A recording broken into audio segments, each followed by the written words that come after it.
kumusta mga ka-5-9? Welcome back sa aking YouTube channel. Sa video ito ay pag-uusapan naman natin kung paano ba gumawa ng information report regarding sa mga busted let dyan sa binabantayan nyo.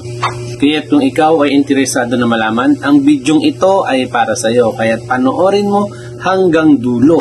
Siyempre, bago tayo mag-umpisa, muli hinihikayat ko kayo na mag-like at mag-subscribe sa aking YouTube channel at pindutin ang notification bell para laging updated sa mga bagong video na ilalabas ko. Kaya umpisahan natin. Let's go!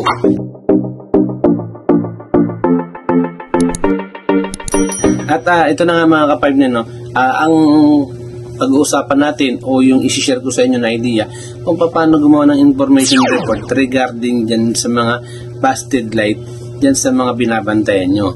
Ito yung format, hindi na tayo magpapaligoy-ligoy pa. English, Tagalog yung isi-share ko sa inyo. Panoorin nyo para makakuha kayo ng idea. Tara!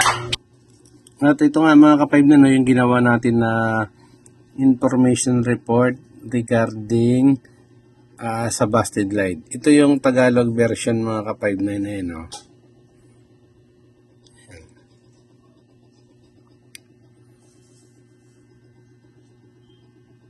Ayan, para sa mga bago, ulitin ko lang, no? Ito syempre sa ibabaw.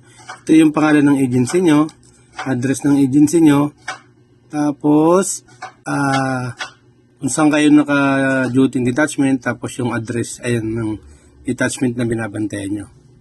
Ito yung date kung kailan nyo ginawa, para kay, syempre, kay OIC, idinaan kay SIC, mula, syempre, sa duty on guard, ikaw yon. Tapos, paksa, information report. Ano ba yung ginawa mong report? Hindi gumagana ng ilaw, busted light. Kailan? Noong September 25 o 13:45. Saan? Sa warehouse non-food area. Sino? Ayon sa nakasaad. Kasi wala namang pangalan na binanggit dyan, ikaw lang naman. Bakit? Ayan, ang insidente ay dulot ng pagkabasid ng ilaw. Dulot na madilim na bahagi sa warehouse. Ito, paano? Ayan. Hindi ko na binasa, no? Madali lang naman yan, Tagalog. Ayan. Lahat naman ng nandito sa paano, nandito na yan. Sa lahat yung sa ano, kailan. Ayan, napakasimple lang yan mga ka-5-9. Ayan, yung itong format na to, tapos dito syempre pipirmahan nyo. Ito, ipa-flash ko naman to para makita nyo rin kung paano yung pinaka-format nya.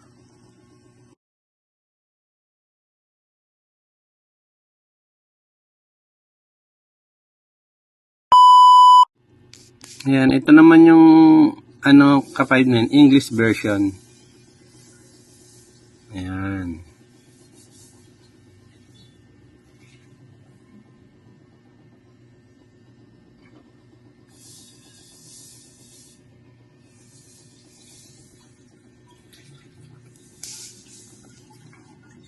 Ganun pa rin, pangalan ng agency, kumbaga English version lang to. Date, September, yung 4, kay OIC, true, kay SIC. From, sa duty on guard, ikaw yon. Subject, information report. What, when, where, who, why. Ayan. Tapos yung how. Yung how na yan, lahat ng nandito sa 5Ws, nandito lahat yan sa 1H. Ayan. Medyo malikot ba? Ayan. Tapos, dapat lagi kayo may action taken kapag gagawa kayo ng report. Siyempre, para may malaman na may ginawa kayo kagad na action. Tapos, siyempre, konting recommendation para makita niyo IC na ba okay ito May recommendation pa yung paggawa niya ng report. Ayan. Yan, ipa-flash din natin ito mamaya mga ka-5-9 para makuha nyo yung tamang format. Pwede nyo gayahin yan pagka meron kayong mga pangyayari na nagkaroon kayo ng busted light dyan sa binabantayan nyo. Babaguhin nyo lang dyan kung saan yung lugar, yung date, tsaka yung oras. Ayan.